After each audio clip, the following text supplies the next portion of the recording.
ಪ್ರಶ್ನೆಗೆ ನಾಗರಾಜ್ ಅವರು ನೋಡಿ, ನಾವು ಹೇಳ್ತೀನಿ ಕೇಳಿ. 4,30,000 ಕೋಟಿ ರೂಪಾಯಿಗಳ ನಾವು GST ಕೊಡ್ತಾ ಸಂದರ್ಭದಲ್ಲಿ ನಮ್ಗೆ ಆಗ್ತಾ ಇರ್ತಕ್ಕಂಥ 50,000 ಕೋಟಿ ಅಂತ ಹೇಳಿದ್ವಿ.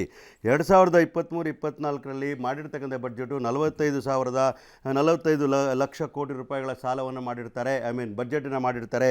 ಅದು ನಮ್ಗೆ ಬರಬೇಕಾಗಿರ್ತಕ್ಕಂಥ 50,257 ಕೋಟಿ ರೂಪಾಯಿಗಳು ನಮ್ಗೆ ಬರಬೇಕಾಗಿತ್ತು. ಈ ರೀತಿ ಹಂತ ಹಂತವಾಗಿ ಪ್ರತಿ ವರ್ಷವೂ ನಮಗೆ ಕಡಿಮೆ ಆಗ್ತಾ ಇರೋ ಸಂದರ್ಭದಲ್ಲಿ ನಾವು ರಾಜಕೀಯನ ಹೊರತುಪಡಿಸಿ ನಾವು ಕೇಳ್ತಾ ಇರೋ ಪ್ರಧಾನಮಂತ್ರಿಗಳನ್ನ, ನಿಮಗೆ ಈ ರಾಜ್ಯದಲ್ಲಿ ನಿಮ್ಗೆ ಅವಕಾಶ ಕೊಟ್ಟಿದ್ದಾರೆ, 26-27 ಜನ ಗೆಲ್ಸ್ ಕಳಿಸಿದ್ದಾರೆ, ದಯವಿಟ್ಟು ಕನ್ನಡಿಗರ ಅನ್ಯಾಯ ಮಾಡಬೇಕು ಅಂತಕ್ಕಂಥ ಹೋರಾಟವೇ ಹೊರತು ಯಾವುದೇ ಕಾರಣ ಕೂಡ ಸುಳ್ಳುಗಳನ್ನ ಹೇಳೋದು, ನಾವು ಮಕ್ಕಳು ಹುಟ್ಟಕ್ಕೆ ಮೊದಲೇ ಕುಲಾಯಿ ಹೊಲಿಸೋದಿಲ್ಲ. ನಾವು ಆಂಟಿಸಿಪೇಟೆಡ್ ಇನ್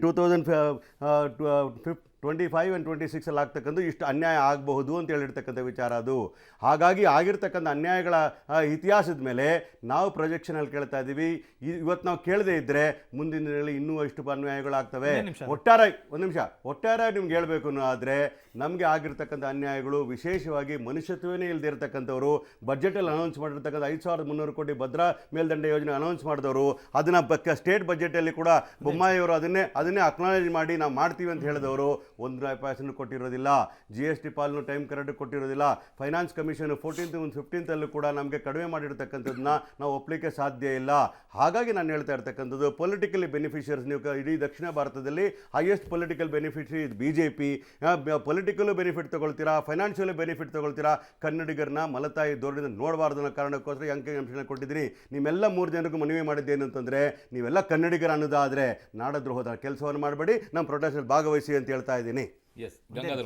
ಈಗ ಮಾನ್ಯ ನಾಗರಾಜ್ ಯಾದವ್ ಅವರು ನೀವು ಕೇಳಿದ ಪ್ರಶ್ನೆಗೆ 23-24 ಬಂದು ನಿಂತ್ಕೊಂಡ್ರು. 24-25 ನಿಮಿಷ ಪ್ಲೀಸ್, ನೀವು ಮಾತಾಡೋದು, ನಾವು ಮಾತಾಡಿಲ್ಲ. 23-24 ನಮ್ಗೆ ಎಷ್ಟು ಅನ್ಯಾಯ ಆಗಿದೆ ಅಂತ ಹೇಳಿದ್ರು. ಇನ್ನೊಂದು ಮುಂದಕ್ಕೆ ಹೋಗಿ ಏನು ಹೇಳಿದ್ರು, 24-25-26 ಈಗಾಗಿರೋ ಅನ್ಯಾಯನ ಮುಂದೇನೂ ಮಾಡ್ತಾರೆ ಇವರು ಅನ್ನೋ ಅರ್ಥದಲ್ಲಿ ಭಾವಿಸ್ಕೊಂಡು ಈ ಲೆಕ್ಕ ಕೊಟ್ಟಿದ್ದೀವಿ ಅಂತ ಹೇಳಿದ್ರು. ಅಂದರೆ ಇವತ್ತೇ ಸೋತೋಗ್ಬಿಟ್ರು ಇವರು. 24ರ ಚುನಾವಣೆ ಮೋದಿ ಗೆಲ್ತಾರೆ, 24-25ಕ್ಕೂ ನಾವು ಹಿಂಗೆ ಹೋಗಿ ನಿಂತ್ಕೋಬೇಕು, 23-24 ಹಿಂಗೆ ಹೋಗಿ ನಿಂತ್ಕೋಬೇಕು ಅಂತ ಈಗಲೇ ಸೋತಾಗೋಯ್ತು ಇವರು. Independent body. ಸೋತಾಗೋಯ್ತು. Finance commission independent body. ನೀವು ಮಾತಾಡೋಕೆ ನಾನು ಮಾತಾಡಿಲ್ಲ. ನೀವು ಮಾತಾಡೋಕೆ ನಾನು ಮಾತಾಡಿಲ್ಲ. ನೀವು ಮಾತಾಡೋಕೆ ನಾನು ಮಾತಾಡಿಲ್ಲ. ಪ್ಲೀಸ್, ನೀವು ಮಾತಾಡೋಕೆ ನಾನು ಮಾತಾಡಿಲ್ಲ. ಇಲ್ಲ, ಕರೆಕ್ಟ್. ಒಂದು ನಿಮಿಷ ವೆಯ್ಟ್. ಯಾಕೆ ನೀನು ಅಷ್ಟು ನಿಮಿಷ ಫೈನಾನ್ಸ್ ಕಮಿಷನ್ ಇಂಡಿಪೆಂಡೆಂಟ್ ಬಾಡಿ ಯಾರು ಕಂಟ್ರೋಲ್ ಇಲ್ಲ ಅಂದಮೇಲೆ ಅದನ್ನ ಪ್ರೊಜೆಕ್ಷನ್ ಬಗ್ಗೆ ಹೇಳಬೇಕಾಗ್ತದೆ. ನಿಮಿಷ ಅನ್ಯಾಯ ಆಗುತ್ತೆ ಅನ್ನೋದನ್ನ ಈಗಲೇ ಪ್ರಿಡಿಕ್ಟ್ ಮಾಡ್ಕೊಂಡಿರೋ ನೀವು ಕಾಂಗ್ರೆಸ್ನವರು, 20 ಕೂಡ ಆಗಿದೆ. ಸಿದ್ದರಾಮಯ್ಯನವ್ರಿಗೂ ಗೊತ್ತಿದೆ ದೇಶದಲ್ಲಿ ನಾವು ಬರಲ್ಲ, ರಾಜಕಾರಣವಾಗಿ ಅಧಿಕಾರಕ್ಕೆ ಬರಲ್ಲ, ಆ ಕಾರಣಕ್ಕೆ ಈಗಲೇ ಹೇಳ್ಕೊಂಬಿಡೋಣ ಅಂತ ಹೇಳಿರ್ತಕ್ಕಂಥದ್ದು. ನೀನ್ ಮಾತಾಡೋ, ನಾನು ಮಾತಾಡ್ತಾ ಇಲ್ಲ, ಸುಮ್ಮನೆ ಕೂತಿದ್ದೀನಿ. ಎಷ್ಟು 3 ಜನ ಸುಮ್ಮನೆ ಕೂತಿದ್ದೀನಿ. 3 ಜನ ಸುಮ್ಮನೆ ಕೂತಿದ್ದೀನಿ. ನೀನ್ ಮಾತಾಡೋ ಯಾಕೆ ನಿನಗೆ ಚುಚ್ಚುತ್ತೆ ಅನ್ನೋವಾಗ ಯಾಕೆ ಹಿಂಗೆ ಅಡ್ಡ ಬರೋದು? ಅಲ್ಲ, ನಿಂಗೆ ಚುಚ್ಚುತ್ತೆ ಅನ್ನೋವಾಗ ಯಾಕೆ ಹಿಂಗೆ ಅಡ್ಡ ಬರೋದು? ಏನೋ ಹೇಳ್ತಿಲ್ಲ. ಕರ್ನಾಟಕ ಮಾಡಿರೋ ಸತ್ಯ ನನಗೆ ಒಂದೇ ಒಂದು ಉತ್ತರ ಕೊಡು. ಕರ್ನಾಟಕ ಅನ್ಯಾಯ ಆಗಿದೆ ಇಲ್ವೋ? ಒಂದೇ ನಿಮಿಷ. ಅದು ಒಂದೇ ನಿಮಿಷ ನಮ್ಮ ಜೊತೆಲಿ ಭಾಗವಹಿಸ್ತಾರೆ. ಮುಗಿತಾ? ಒಂದೇ ನಿಮಿಷ. ಕರ್ನಾಟಕಕ್ಕೆ ಅನ್ಯಾಯ ಆದಾಗ ಪ್ರಪ್ರಥಮವಾಗಿ ನಿಂತ್ಕೊಳ್ಳೋದೇ ದೇವೇಗೌಡರು ಜನತಾದಳ. ಒಂದೇ ನಿಮಿಷ. ನಾಳೆ ಬೆಳಗ್ಗೆ ನೀವು ಮೇಕೆದಾಟು ವಿಚಾರವಾಗಿ ಹೋರಾಟಕ್ಕೆ ಬನ್ನಿ, ನಾವು ನಿಮ್ ಜೊತೆ ಬರ್ತೀವಿ. ಕಳಸಾ ಬಂಡೂರಿ ಯೋಜನೆಗೆ ಬನ್ನಿ, ಬರ್ತೀವಿ. ಸೋನಿಯಾ ಗಾಂಧಿ ಅವ್ರ ಕೈಲಿ ಹೇಳಿಸಿ, ಗೋವಾದಲ್ಲ ಇದು ನೀರು, ನಮ್ದು ಕರ್ನಾಟಕದ್ದು ಅಂತ ಹೇಳಿಸಿ, DMK ಕೈಲಿ ಹೇಳಿಸಿ. ಒಂದ್ ನಿಮಿಷ ಕೇಳಿ. ನೀನ್ ನಾನು ಮಾತಾಡೋದು ನೀನ್ ಮಾತಾಡೋದು. ಪಾದಯಾತ್ರೆ ನಿನ್ ರಾಜಕೀಯ ಪೊಲಿಟಿಕ್ಸ್ ಅದು. ಈಗ ಅಧಿಕಾರದಲ್ಲಿ ಇದೆಯಾ, ಮಾಡು. ರಾಜಕೀಯ ಪೊಲಿಟಿಕ್ಸ್ ಅದು. ನೀ ಮಾತಾಡೋವಾಗ ನಾನು ಮಾತಾಡಲ್ಲ ಅಂದಾಗ ನೀವು ಸುಮ್ಮನೆ ಕೂತ್ಕೋಬೇಕು. ಕರ್ನಾಟಕದ ಎಲ್ಲ ವಿಚಾರಗಳಿಗೂ ಕೂಡ ದೇವೇಗೌಡರು ಪಟ್ಟಿರೋ ಶ್ರಮ, ದೇವೇಗೌಡರು ಹಾಕಿರೋ ಹೋರಾಟ ಯಾರು ಮಾಡಕ್ ಸಾಧ್ಯನೇ ಇಲ್ಲ ಕರ್ನಾಟಕದಲ್ಲಿ. ಅವ್ರು ಸಿಕ್ಕಂತ 10 ತಿಂಗಳಲ್ಲೇ ಈ ದೇಶಕ್ಕೆ, ಈ ರಾಜ್ಯಕ್ಕೆ ಏನು ಕೊಡಬೇಕೋ ಕೊಟ್ಟೋಗಿದ್ದಾರೆ. ಬೆಂಗಳೂರಿಗೆ ಕಾವೇರಿ ನೀರು ತಂದು ಕೊಟ್ಟದ್ದು ದೇವೇಗೌಡರು, ಅಪರ್ ಕೃಷ್ಣ ಕ್ಲಿಯರ್ ಮಾಡಿದ್ದು ದೇವೇಗೌಡರು, ಇಂಥ ಹಲವಾರು ಇದನ್ನ ಹೇಳ್ಬೋದು ನಾನು. ಆದ್ರೆ ಒಂದೇ ನಿಮಿಷ, ನಾಗರಾಜ್ ಯಾದವ್ ಅವರು ಮತ್ತು ಅವರ ಕಾಂಗ್ರೆಸ್ ಪಾರ್ಟಿ, ಮಾನ್ಯ ಸಿದ್ದರಾಮಯ್ಯ, ಆಗಲೇ ಪ್ರಾರಂಭದಲ್ಲಿ ಹೇಳಿದ್ವಿ, ಸಿದ್ದರಾಮಯ್ಯನವರು ಮುಖ್ಯಮಂತ್ರಿಯವರು ಸುಳ್ಳು ಹೇಳಿರಲ್ಲ, ನಂಬಿಕೆ ಇದೆ ಅವ್ರ ಮೇಲೆ ಅಂತ ಅನ್ಕೊಂಡಿದ್ವಿ.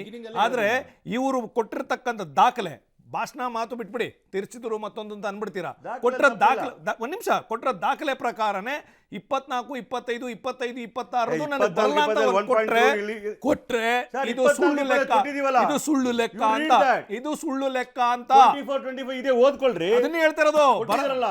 ಇನ್ನು ಬಂದೇ ಇಲ್ಲ, ಈಗಲೇ ಕೊಡ್ತೀರಾ ಲೆಕ್ಕ? 24, 25 ಲಿಸ್ಟ್ ಕೊಡ್ತೀರಿ, 1,87,000 ಕೋಟಿ ನಮಗೆ ಅನುದಾನ ಲಾಸ್ ಆಗಿದೆ ಅಂತ ಹೇಳ್ತೀರಿ. 26 is different story. 24, 25 ಇದೆ. 24, 25, 25, ನೋಡಿ, 26 ಎಲ್ಲಿದೆ? 24, 25 ಎಲ್ಲಿ ಸ್ಟಾರ್ಟ್ ಆಗಿದೆ?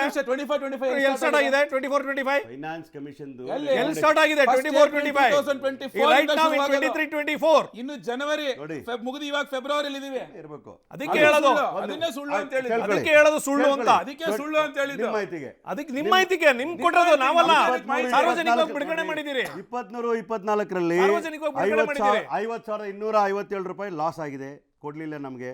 ಈಗ ಬರ್ತಾ ಇದೆ 2.2 ಇಂದ 24, 1.23 24, 25 commission recommendation. We have lost their. ಅದು ಬರಲ್ಲ ಅಂತ ನೀವು ಹೇಳೋದು. ಇನ್ನು ಬಂದೇ ಇಲ್ವಲ್ಲ. ದೇರ್ ಇಸ್ ರೆಕಮೆಂಡೇಶನ್ ಅನ್ನು ಓದ್ಕೊ ಬನ್ನಿ. ಅಂದ್ರೆ ಓದ್ಕೊ ಬನ್ನಿ. ಅಂದ್ರೆ ಮುಂದೆ ಯಾವಾಗ ಬರೋದು ಈಗ ಬರಲ್ಲ ರೆಕಮೆಂಡೇಶನ್ ಓದ್ಕೊ ಅಂತಾನಾ? ಬರ್ರಿ. ಮುಂದೆ ಬರೋದು ಇವಾಗ ಬರಲ್ಲ ಅಂತಾನ? 24, 25 ರೆಕಮೆಂಡೇಶನ್ ಓದ್ಕೊ ಬನ್ನಿ. ಒಂದು important ನೋಡಿ ಅರುಣ್. ಅರುಣ್ ಒಂದೇ ಒಂದ್ ಲೈನು. ಈಗ ಯುದ್ಧಕ್ಕಿಂತ ಮುಂಚೆನೆ ಶಸ್ತ್ರತ್ಯಾಗ ಮಾಡಾಗೋಯ್ತು ಕಾಂಗ್ರೆಸ್ನವರು. JDS ಮುಂದಿನ 2 ವರ್ಷ 24, 25, 25, 26 ಬಿಜೆಪಿ ಗವರ್ಮೆಂಟ್, NDA ಗವರ್ಮೆಂಟ್ ಅಂತ ಒಪ್ಕೊಂಡಾಯ್ತು ಅವರು. ಯಾರು ಒಪ್ಕೊಂಡವ್ರೆ? ಖರ್ಗೆ ಅವ್ರು ಹೇಳಿಲ್ವಾ? ಅದಕ್ಕೆ. ಖರ್ಗೆ ಅವ್ರು ಪಾರ್ಲಿಮೆಂಟ್ ಅಲ್ಲಿ ಹೇಳೋರೆ 400 ಸೀಟ್ ಬರುತ್ತೆ NDA ಅಂತ. ಅದು ವ್ಯಂಗ್ಯವಾಗಿ ನಾವಲ್ಲ, ನೋಡಿ ಅರುಣ್. ನಾವಲ್ಲ ಹೇಳ್ತಿರೋದು. ನೋಡಿ ಅರುಣ್, ಸಿದ್ದರಾಮಯ್ಯನವರು ಇಷ್ಟೆಲ್ಲ ಸುಳ್ಳು ಹೇಳೋದ್ರ ಬದಲು ಕರೆಕ್ಟಾಗಿ ಕೆಲಸ ಮಾಡ್ಕೊಂಡು ಹೋಗಿದ್ರೆ ಆಯ್ತಲ್ಲ, ಯಾವ ಸಮಸ್ಯೆನೂ ಬರಲ್ಲ. ಈ ತರ ಸುಳ್ಳು ಹೇಳೋದಕ್ಕೆ ಆಗೋದಿಲ್ಲ. ಈಗ ಏನು ಅಂತ ಹೇಳ್ತೀನಿ ಅಂದ್ರೆ ಕೇಳಿ. ಕರ್ನಾಟಕ ಅನ್ಯಾಯ ಆಗಿಲ್ವಾ? ಹೇಳ್ಬಿಡಪ್ಪ. ಭದ್ರಾ ಪ್ರಾಜೆಕ್ಟ್ ಬಗ್ಗೆ ಎತ್ತಿದ್ರಿ ಇವಾಗ ಇವರು. ಅಪ್ಪರ್ ಭದ್ರಾಗೆ ಕೇಂದ್ರ ಸರ್ಕಾರ ಕಳೆದ ವರ್ಷದ ಬಜೆಟ್ 5,300 ಕೋಟಿ ಎತ್ತಿಟ್ಟಾದ್ಮೇಲೆ ಇವರ ಪ್ರೋಗ್ರೆಸ್ ಆ ವಿಚಾರದಲ್ಲಿ 0. ಇವ್ರು ಅರ್ಧ ಖರ್ಚು ಹಾಕಬೇಕು, ಅದಕ್ಕೆ ಏನು ಅನುದಾನ ಎತ್ತಿಟ್ಟಿಲ್ಲ. ಇವರೊಂದು ಫೀಸಿಬಿಲಿಟಿ ರಿಪೋರ್ಟ್ ಮಾಡಬೇಕು. ಅರೆ, ಅದು national project announce ಸ್ವಲ್ಪ ಮಾಡಿದ್ರೆ ಕೇಳಿಸ್ಕೊಳ್ರಿ, ನೀವು. ನಿಮ್ ಒಳ್ಳೆ share ಕಥೆ ಹೇಳ್ರಿ. ಹೇಳ್ರಿ. 50% ಫಂಡ್ ಹಾಕ್ಬೇಕು share ನೀವು. ಹೇಳ್ರಿ. Did we Where say is no? your share? 50% fund ಹಾಕ್ಬೇಕು ನಾವು ನೀವು. ಹೇಳಿದ್ದೀವಿ. ಎಲ್ಲಿಟ್ಟಿದ್ದೀರಿ? ಎಲ್ಲಿಟ್ಟಿದ್ದೀರಾ? ನಿಮ್ಮಲ್ಲಿ ಎಲ್ಲಿ ತೋರಿಸಿ ನೋಡೋಣ ಇಟ್ಟಿದ್ದೀರಾ? ಬಜೆಟ್ ಅಲ್ಲಿ. ಕೇಳಿಸ್ಕೊಳ್ಳಿ. ಬಜೆಟ್ ಅಲ್ಲಿ ತೋರಿಸಿ ನೋಡೋಣ. ನೆಕ್ಸ್ಟ್ ಮಾಡಿದ್ದೀವಿ. ಪಾಯಿಂಟ್ ಎಲ್ಲಿದೆ ಬಜೆಟ್ ಅಲ್ಲಿ? ಇದಕ್ಕೆ ಪೂರಕವಾಗಿ ಬಜೆಟ್ ನೋಡಿ, ಅಲ್ಲಿ 50% ಹಾಕ್ಬೇಕು ನೀವು. ಇವತ್ತು ನೋಡಿ ಪೇಪರ್ ಅಲ್ಲಿ ಬಂದಿರೋಂಥದ್ದು 1,37,000 ಕಡತಗಳ ಬಾಕಿ ಎಲ್ಲಿ ಸಿದ್ದರಾಮಯ್ಯನವರ ಕಚೇರಿನಲ್ಲೇನೆ. ಕೊಡ್ತಾರ್ರಿ? ಇವರು ಈ ಕಡತಗಳಲ್ಲ, ಅದು ಒಂದು ಹೇಳ್ತೀನಿ ಕೇಳಿ, ಅದು ಒಂದೇನೇನೆ. ಈ ಕಡತಗಳನ್ನ ಆನ್ ಟೈಮ್ ವಿಲೇವಾರಿ ಮಾಡಿ ಸರಿಯಾಗಿ ಮಾಡಿದ್ರೆ ಈ ಸಮಸ್ಯೆ. ಒಂದ್ ನಿಮಿಷ ಕೇಳಿ, ಲಾಸ್ಟ್ ಪಾಯಿಂಟ್ ಅರುಣ್. ಇಲ್ಲಿ ನೋಡಿ ಅರುಣ್, ಬಿಡ್ರಿ. ಇದು ರೈತರಿಗೆ ಕೊಡ್ತಿರೋಂತ ಒಂದು ರಸಗೊಬ್ಬರದ ಬ್ಯಾಗ್ ಅರುಣ್. ಇದು ನೋಡಿ, ಒಂದ್ ನಿಮಿಷ ಅರುಣ್, ಕೇಳಿ. ರೈತರಿಗೆ ಕೊಡ್ತಿರೋ ಕೇಳಿ, ರಸಗೊಬ್ಬರದ ಬ್ಯಾಗ್ ಇಲ್ಲಿ ನೋಡಿ ಅರುಣ್.